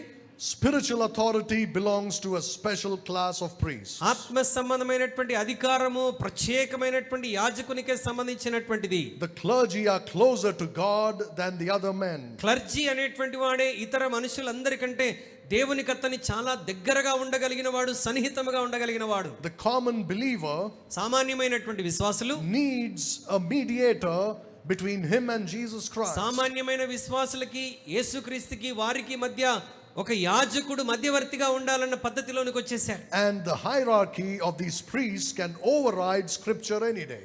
మరి ఈ యొక్క యాజక అధికార సిద్ధాంతం అనేటువంటిది దేవుని వాక్యాన్ని అధిగమించి వెళ్ళిపోయారు. They say we have the power to say when the Bible is right and when the Bible is wrong. మేమే అధికారం కలిగిన వారం, బైబిల్ కరెక్ట్ అంటే మేము చెప్పాలి, రాంగ్ అంటే రాంగ్, కరెక్ట్ అంటే కరెక్ట్ అని వారు చెప్తూ ఉన్నారు. Total spiritual authority was taken into their hands. ఆత్మ సంబంధమైనటువంటి పూర్తి అధికారాన్ని వారి చేతిలోనికి తీసేసుకున్నారు. So what happens as a result? ఫలితంగా జరిగినటువంటిది ఏంటి? These priests sit as kings in those cathedrals. ఈ యాజకులు ఆ cathedrals లో రాజుల్లాగా కూర్చొని ఉండేటువంటి వారు. Rule over their people in those churches. వారి ప్రజల మీద, సంఘ బిడ్డల మీద ప్రభుత్వం చేసేటువంటి వారు. If anybody reads the Bible, ఎవరైనా సంఘంలో బైబిల్ చదివితే and understands that what is happening is wrong, ఒకవేళ సంఘంలో జరుగుతున్నది తప్పు అని దేవుని వాక్యాన్ని చదివి గ్రహిస్తే, and comes and tries to tell it, ఒకవేళ వచ్చి యాజకులతో ఎదుర్కొని ఆ విషయం మాట్లాడితే, they will use all their power to silence them. వారి అధికారాన్ని అంతటిని ఉపయోగించి వారి నోరు మూయించేస్తారు. That is Nicolaitanism. అది నికోలాయితుల బోధ. And this Nicolaitanism protects the clergy. ఈ నికోలాయితుల సిద్ధాంతంలో క్లర్జీలకు వారి సంరక్షణ కలగజేస్తారు. It protects corrupt priesthood. పాడైపోయినటువంటి యాజక ధర్మాన్ని కాపాడుతూ వస్తున్నారు. Corrupt leadership. మరి పాడైపోయినటువంటి నాయకత్వం. And they, it encourages doctrinal tyranny. That means the pastor becomes like a dictator. మరి ఒక సేవకుడే ఒక నియంతగా ఆయన చెప్పిందే వేదం అన్నటువంటి పద్ధతిని తీసుకొని వచ్చారు. All this was accomplished by Constantine. ఇవన్నీ ఎవరి ద్వారా సాధ్యమైనవి? కాన్స్టంటైన్ చక్రవర్తి ద్వారా. Right, he gave a number of these cathedrals called basilicas to Christians. ఆయన ఈ అన్యజనులు ఆరాధించేటువంటి విగ్రహ స్థలాలన్నింటినీ, కేథడ్రల్స్ అన్నింటినీ ఎవరికి ఇచ్చేశారు? క్రైస్తవులకు ఇచ్చేశాడు సంఘాలుగా. And he gave them beautiful vestments, for the clergy to wear. మరి ఈ క్లర్జీలు ధరించుకోవడానికి చాలా అద్భుతమైనటువంటి వస్త్రాలను వారికి ఇచ్చాడు. Sitting on a high platform. ఉన్నతమైనటువంటి సింహాసనం మీద కూర్చోవటం. And sitting on a throne on that platform. మరి ఆ స్టేజ్ మీద, ప్లాట్ఫామ్ మీద మరి అద్భుతమైన సింహాసనం, కుర్చీ వేసుకొని కూర్చోవటం. Adorned with gold and gems and precious stones. మరి బంగారము చేత, ముత్యముల చేత వారు ఆభరణాలు ధరించుకోవటం. And there below him will be a marble altar. ఆయన క్రింద ఒక మార్బుల్ ఆల్టర్ అనేటువంటిది, బలిపీఠం అనేటువంటిది ఉంటుంది. On a lower level. It's on a lower level. అది తనకంటే ఒక చిన్న స్థాయిలో. He will come down and sacrifice Jesus on that. ఆయన క్రిందికి దిగి వచ్చి దాని మీద ప్రతి ఆదివారం ఏం చేస్తాడు? యేసుక్రీస్తుని ప్రతి ఆదివారం బలిస్తాడు. And say, we are eating the flesh of Jesus and drinking the blood of Jesus. మేము యేసుక్రీస్తు శరీరాన్ని తింటున్నాం, యేసుక్రీస్తు రక్తాన్ని తాగుతున్నాం అంటే. This was a new form of worship introduced, which was very similar to pagan religions. మరి అన్య మతానికి సరి సమానంగా ఉన్నటువంటి ఒక కొత్త పద్ధతిని తీసుకొని వచ్చాడు. A new form of preaching came into existence. ఒక నూతన విధానంలో ఉన్నటువంటి మరి బోధలు వచ్చేసినాయి, ప్రసంగాలు వచ్చేసినాయి. Right, pagan festivals were adopted. అన్యజనుల పండుగలు క్రైస్తవ్యంలోనికి దత్తత తీసుకొనబడ్డాయి. Let me give you an example. ఒక ఉదాహరణ చెప్తాను. Did you know that 25th December is the birthday of Nimrod and under many other names? మరి డిసెంబర్ 25 మరి నిమ్రోదు యొక్క జన్మదినం. December 25th, I'm not attacking Christmas. If you think it's a holy day or anything, don't get me wrong. నేను క్రిస్మస్ని attack చేయట్లేదు, అదొక పరిశుద్ధ దినము అని మీరు భావిస్తుంటే దాన్ని కించపరచట్లేదు, అటాక్ చేయట్లేదు, తప్పుగా అర్థం చేసుకోండి. It's up to you. Everybody has liberty to think and believe what they. ప్రతి ఒక్కరికి స్వేచ్ఛ ఉంది గనుక ఆ స్వేచ్ఛను ఉపయోగించుకోవచ్చు. But these are facts that I'm telling you. నేను చెప్తున్నటువంటివన్నీ వాస్తవాలు. That day was considered the birthday of the sun god of all pagan religions. ఆ దినము అన్యజనుల మతాలన్నిటిలో కూడా మరి కుమారుడు అనేటువంటి దేవుడు పుట్టినటువంటి దినముగా భావించేటువంటి సూర్యుడు పుట్టినటువంటి దినముగా భావించేటువంటి వారు. Why? ఎందుకు? Because till then would be winter. ఎందుకంటే అప్పటి వరకు చలికాలం ఉంటుంది. And then the summer would just about begin and the sun starts coming up. మరి అప్పటి వరకు చలికాలం ఉంటుంది. ఇప్పుడు వేసవి కాలం ఆరంభమవుతున్నప్పుడు సూర్యుడు అప్పుడప్పుడే ఉదయిస్తూ ఉంటాడు. That was a high festival of the pagans. అది అన్యజనుల్లో చాలా ఉన్నతమైనటువంటి పండుగ. You know what they would do at that time? వారు ఆ దినముల్లో ఏం చేస్తారు తెలుసా? They would burn a Yule log, a tree trunk. ఒక చెట్టు యొక్క మొద్దును వారు కాల్చివేసి and say that it's like the old winter is dying and now spring is coming and it's going to come back to life. ఇప్పుడు మరి చలికాలం అయిపోయింది, మరొక కాలం వస్తున్నది, మరి వెలుగు వస్తున్నదని చెప్తూ ఉంటారు. And what Constantine did, or later on they said, it's the birthday of the sun god, let us make it the birthday of the son of God. Constantine తర్వాతి దినాల్లో ఏం చేశాడనంటే మరి సూర్యదేవుడు పుట్టినటువంటి ఆ దినమును యేసుక్రీస్తు పుట్టిన దినముగా పరిగణించడం మొదలుపెట్టాడు. Jesus was never born in December. There's no way. యేసుక్రీస్తు ప్రభువారు ఆయన డిసెంబర్ మాసంలో పుట్టడానికి ఏ ఆస్కారం లేదు. I get this question a lot. మరి ఈ ప్రశ్న నాకు చాలా సార్లు వస్తూ ఉంటుంది. When should we celebrate Christmas? మరి ఎప్పుడు జరుపుకోవాలి క్రిస్మస్ ని? 25th? 25న or September 23rd? లేక September 23న? You know what I remember? When someone asks me that question, ఎవరైనా అడిగినప్పుడు నాకు ఏం గుర్తొస్తుంది తెలుసా? the words of Jesus to the Samaritan woman. యేసుక్రీస్తు ప్రభువారు సమరయ స్త్రీతో మాట్లాడుతున్నప్పుడు the woman said, you Jews say we should worship in Jerusalem, but my father said we should worship in Samaria. మీ యూదులు యెరూషలేములో ఆరాధించాలని చెప్తారు, మా పితరులేమో పర్వతముల మీద ఆరాధించాలని చెప్తారు. Where should we do it? మరి మేము ఎక్కడ ఆరాధించాలి? Jesus said, believe me woman, the time is coming when true worshippers will neither worship in Jerusalem nor in Samaria. ఒక కాలం వచ్చుచున్నది, మరి నిజమైనటువంటి విశ్వాసులు యెరూషలేములోను సమరయలోను ఆరాధింపరు, but they will worship God in the spirit. వారు దేవుని ఆత్మతోను సత్యముతోను ఆరాధిస్తారు. Who said we have to celebrate anything? ఎవరు చెప్పారు మనం ఏదైనా సెలబ్రేట్ చేసుకోవాలని? It comes from there, you see, and we're passive and we allowed those things to just wash us away. ఇది ఎక్కడి నుంచి వచ్చింది? వారి పద్ధతుల నుంచి వచ్చింది. మనం దాన్ని అలా జరిగిపోవటానికి, కొనసాగింపనివ్వటానికి మనం మరి అనుమతించేసాం. Christmas, Easter, Good Friday, Lent, Christmas, Easter, Good Friday, Lent, candles, worship of saints, మరి పరిశుద్ధుల ఆరాధన, worship of the Virgin Mary, virgin మేరీని, కన్య మరియను ఆరాధించటం, salvation by works, మరి క్రియల ద్వారా రక్షణ, a place called purgatory where dead people go to, మరి చనిపోయినటువంటి వారు వెళ్ళేటువంటి ఒక స్థలం. all these came from paganism through Constantine. ఈ పద్ధతులన్నీ కాన్స్టంటైన్ కాలంలో అన్ని జనాంగంలో నుండి తీసుకొని రాబడ్డాయి. So this marks the rise of the Roman Catholic Church in the Pergamus church period. ఇది మరి పెర్గమము నుండి రోమన్ కేథోలిక్ సంఘం పుట్టడానికి ఒక కారణమైనది. And they brought in the doctrines of Balaam. వారు సంఘంలోనికి బిలాము యొక్క బోధలను తీసుకొని వచ్చారు. They brought in the way of Balaam. బిలాము యొక్క మార్గమును తీసుకొని వచ్చారు. They brought in the error of Balaam. మరి బిలాము యొక్క మరి తప్పుడు త్రోవలను తీసుకొని వచ్చారు. What a sad condition Christianity went into in the Pergamus church period. పెర్గమం సంఘ కాలంలో క్రైస్తవం ఎంత తప్పుడు మార్గంలోనికి వెళ్ళిపోయిందో ఒకసారి ఆలోచించండి. So Jesus said, "Thou hast also them that hold the doctrine of the Nicolaitans, which thing I hate." అటువలనే నికోలాయిత బోధన అనుసరించు వారును నీలో ఉన్నారు, వాటిని నేను ద్వేషించుచున్నాను. A mixture of the teachings of Balaam and of the Nicolaitans. బిలాము యొక్క బోధలు, నికోలాయితుల బోధలు కలిసి వచ్చేసాయి ఈ సంఘంలో. Constantine did all this to bring unity into his kingdom. Constantine తన రాజ్యంలో ఐక్యతను తీసుకొని రావడానికి ఈ పద్ధతులన్నీ ప్రవేశపెట్టాడు. But you see, this is going to happen once again. ఇది మరొకసారి శ్రమల కాలంలో జరగబోతున్నది. Look at the book of Daniel. దానియేలు గ్రంథంలోనికి ఒకసారి రండి. Daniel chapter 3. దానియేలు గ్రంథం 3వ అధ్యాయం. And let's look at a few verses there in Daniel chapter 3. దానియేలు గ్రంథం 3వ అధ్యాయంలో కొన్ని వచనాలు మనం చూద్దాం. Look at verse 1. మొదటి వచనం. రాజుకు నెబుకద్నెజరు బంగారు ప్రతిమ ఒకటి చేయించి బబులోను దేశంలోని దూరాయను మైదానంలో దాన్ని నిలవబెట్టించాను. అది 60 మూరల ఎత్తును 6 మూరల వెడల్పునై ఉండెను. You can continue reading.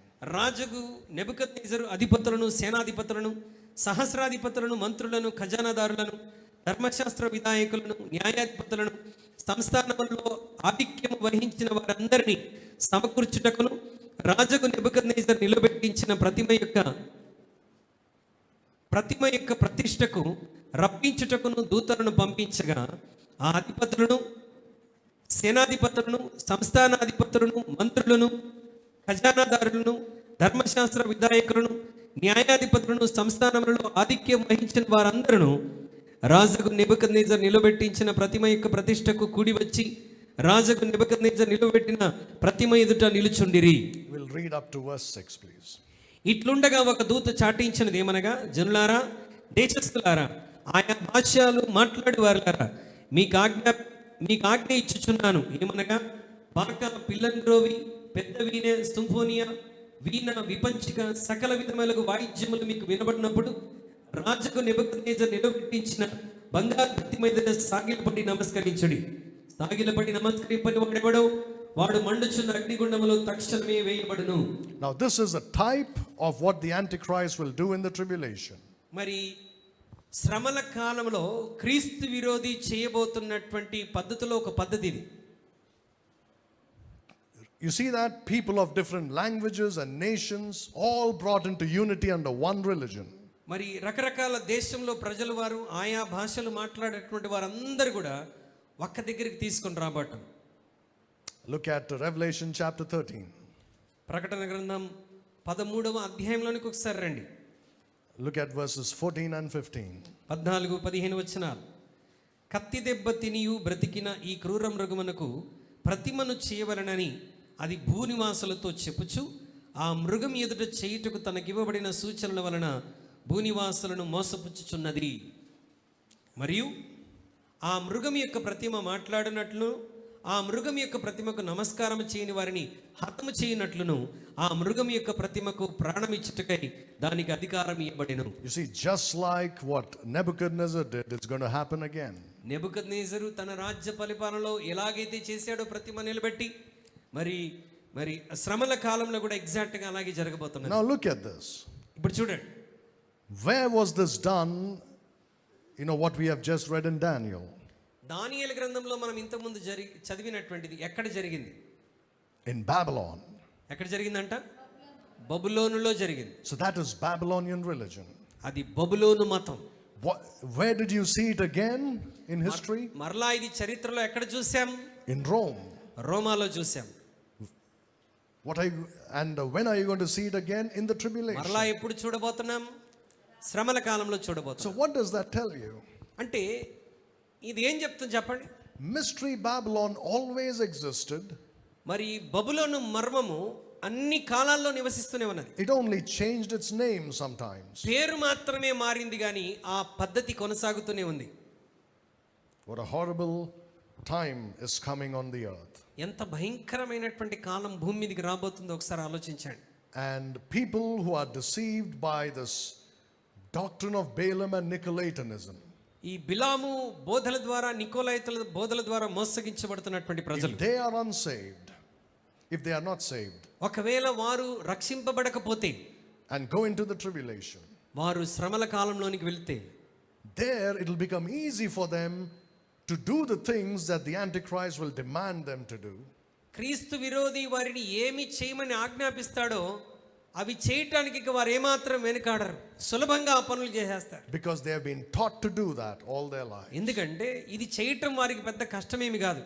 ఇన్ని సంవత్సరాలుగా ఈ పద్ధతిని అనుసరిస్తూనే వచ్చారు కనుక క్రీస్తు విరోధి చెప్పింది సులభంగా చేసేస్తారు. Now in those days of the church of Pergamos, పెర్గమం సంఘం ఉన్నటువంటి కాలంలో, right, in those in the church age from 325 to 500 AD, క్రీస్తు శకం 325 నుండి 500 సంవత్సరం వరకు, there were some good and faithful Christians as well.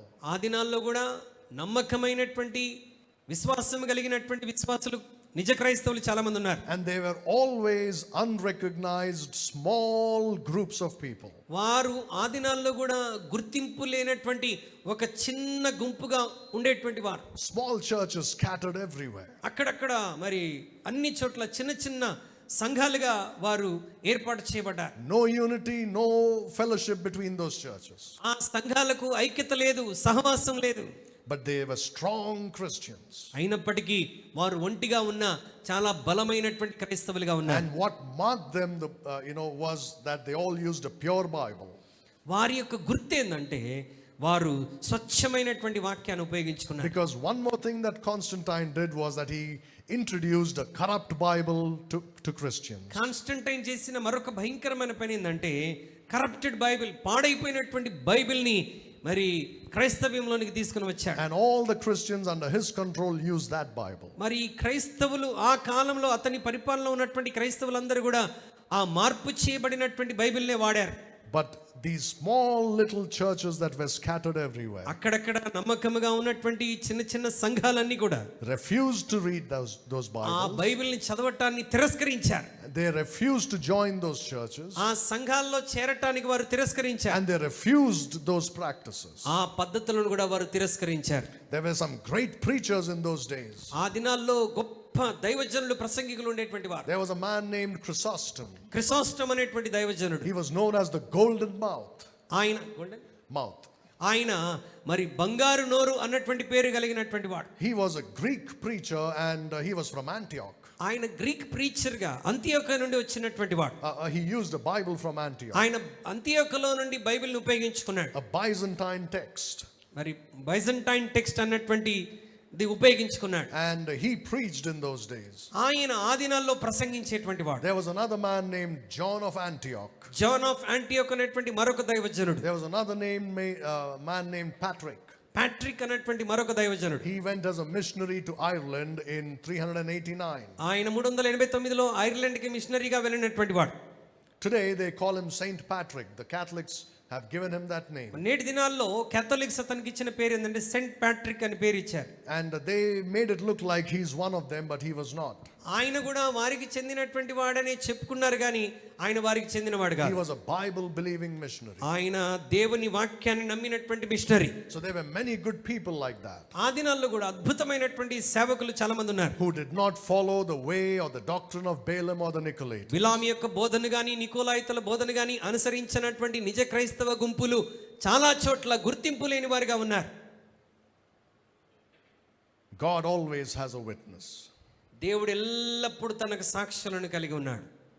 There was never a time when true Christians did not exist in the last 2000 years. గడిచిన 2000 సంవత్సరాల్లో ఫలానా కాలంలో నిజ క్రైస్తవులు లేరండి అని చెప్పడానికి వీల్లేదు. అన్ని కాలాల్లో నిజ క్రైస్తవులు ఉన్నారు. There was never a time in the last 2000 years when there was no pure Bible. 2000 సంవత్సరాల కాలంలో స్వచ్ఛమైన బైబిల్ ఫలానా కాలంలో లేదని చెప్పడానికి వీల్లేదు. It always was there. God had always a witness. స్వచ్ఛమైనటువంటి బైబిల్ని దేవుడు కాపాడుతూనే వచ్చాడు 2000 సంవత్సరాలుగా. You see this, the church of Pergamos పెర్గములో ఉన్నటువంటి సంఘం had in them those that followed the doctrine of the Nicolaitans. నికోలాయితల బోధనను అనుసరించేటువంటి వారిలో ఉన్నారు. Let's just finish by reading verses 16 and 17 of Revelation chapter 16-17 వచనం చదువుదాం. కావున మారు మనస్సు పొందుము, లేని ఎడల నేను నీ యొద్దకు త్వరగా వచ్చి నా నోట నుండి వచ్చు ఖడ్గము చేత వీరితో యుద్ధము చేసేదను. సంఘములతో ఆత్మ చెప్పుచున్న మాట చెవిగలవాడు వినుగాక. జయించువానికి మరుగయున్న మన్నాను భుజింపనిత్తును, మరియు అతనికి తెల్లరాతి నిత్తును. ఆ రాతి మీద చెక్కబడిన ఒక క్రొత్త పేరుండును. పొందిన వానికే గాని అది మన ఎవనికి నీ తెలియదు. Well, I don't have to comment much on those things. These verses are self-explanatory. So వీటిని గురించి ఎక్కువగా మాట్లాడుకోవాల్సిన అవసరం లేదు. అవి మనం చదువుతుండగానే మనకు అర్థమైపోతున్న వచనాలు. But you see how the Babylonian religion from the Old Testament times through the New Testament times was always there and will go into the tribulation. పాత నిబంధన కాలంలో నుండి క్రొత్త నిబంధనలోనికి, సంఘ కాలంలో, అదేవిధంగా శ్రమల కాలంలోనికి బబులోను మతం అనేటువంటిది ఎలా వస్తున్నదో మనం చూడవచ్చు. The doctrine of Balaam. బిలాము యొక్క బోధ. Now, brethren, we are very close to the time of the rapture. మనం సంఘం ఎత్తబడటానికి చాలా దగ్గరగా సమీపముగా మనం ఉన్నాం. We know what's happening in the world around us. ప్రస్తుతం లోకంలో మన చుట్టూ ఏం జరుగుతుందో మనందరికీ తెలుసు. We know that there is a war going on. ప్రస్తుతం మరి యుద్ధము జరుగుతున్నది. And everybody is asking, is this Armageddon? మరి ఇది హర్మగెద్దోను యుద్ధమా అని చాలా మంది అడుగుతున్నారు. Is this the war of Ezekiel 37 or 38 or 38, 39? Ezekiel 38-39లో చెప్పబడినటువంటి యుద్ధం ఇదేనా అని అడుగుతున్నారు చాలా మంది. No, they are not. కాదండి. Armageddon takes place at the second coming of Jesus Christ. హర్మగెద్దోను యుద్ధం ఎప్పుడు జరుగుతుందంటే యేసుక్రీస్తు యొక్క రెండవ ఆగమనంలో జరుగుతుంది. It happens here. ఎక్కడ జరుగుతుంది అది? యేసుక్రీస్తు రెండవసారి దిగి వస్తున్నప్పుడు. It doesn't take place in the church age.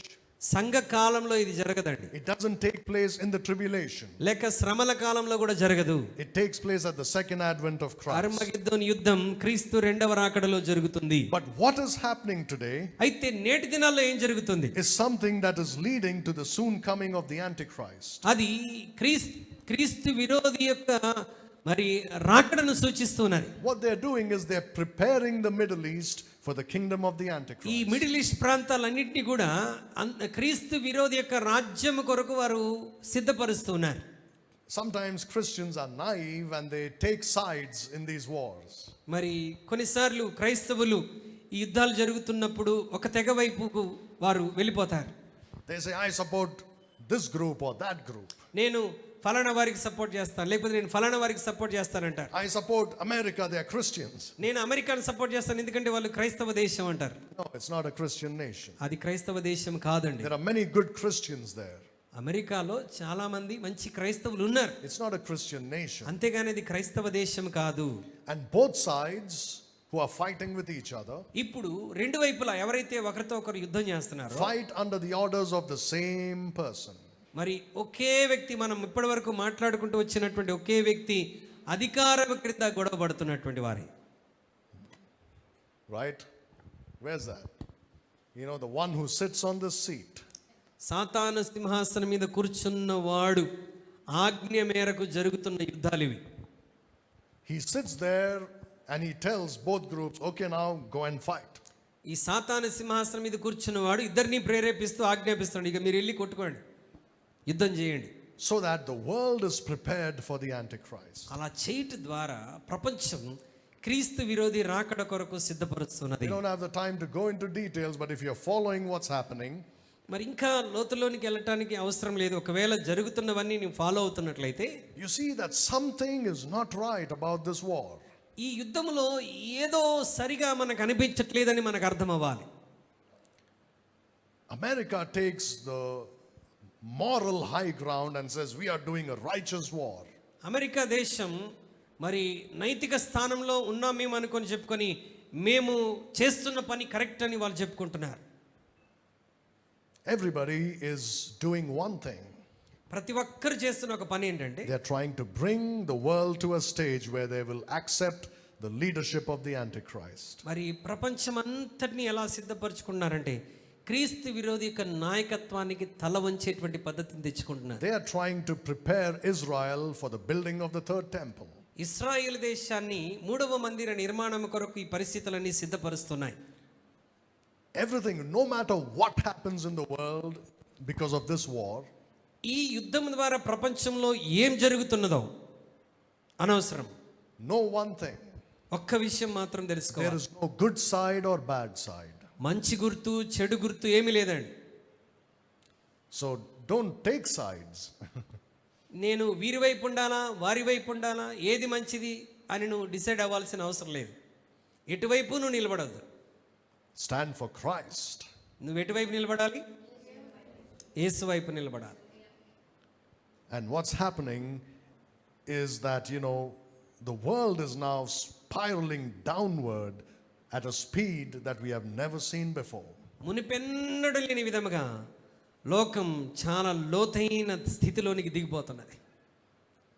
The next great event in the world will be the rapture of the church. ప్రపంచంలో జరగబోతున్నటువంటి ఇక అద్భుతమైనటువంటి సంఘటన ఏదైనా ఉందా అంటే అది సంఘం పైకెత్తబడటం. Pray that it's soon.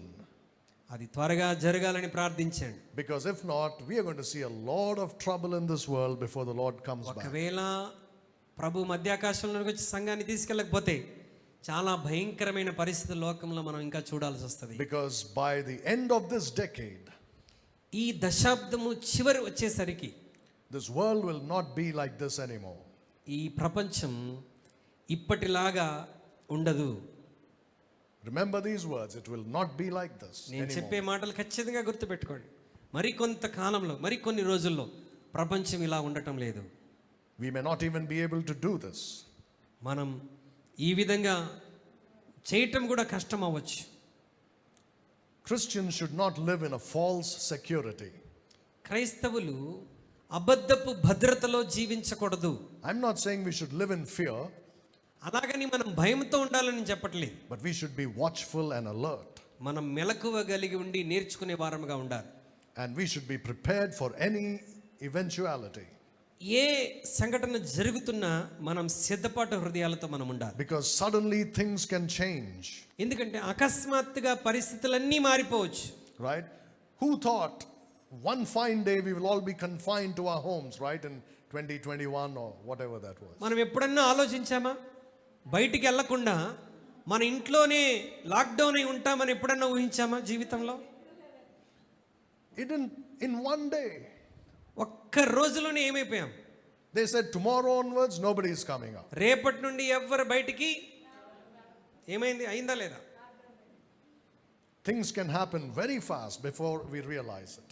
మనం గ్రహించే లోపే కార్యాలు వేగవంతంగా జరగవచ్చు. That's why we should keep our heads down and keep doing the work that God has called us to do. అందుకొరకే మన తలలు వంచుకొని ప్రభు మనకు చెప్పినటువంటి పనిలో మనం ముందుకు కొనసాగటమే. And pray that he comes back soon. ఏమని ప్రార్థించాలంటే ప్రభువా త్వరగా రమ్మని ప్రార్థన The చేయాలి. Spirit and the bride says, come. మరి ఆత్మ వధువు సంఘం చెప్పవలసిన మాట ఏంటంటే ప్రభువా త్వరగా రమ్మని చెప్పాలి. Even so, come Lord Jesus. మరి ప్రభువా త్వరగా రమ్ము అని మనం పలకాలి. Let's pray. ప్రార్థన చేద్దాం.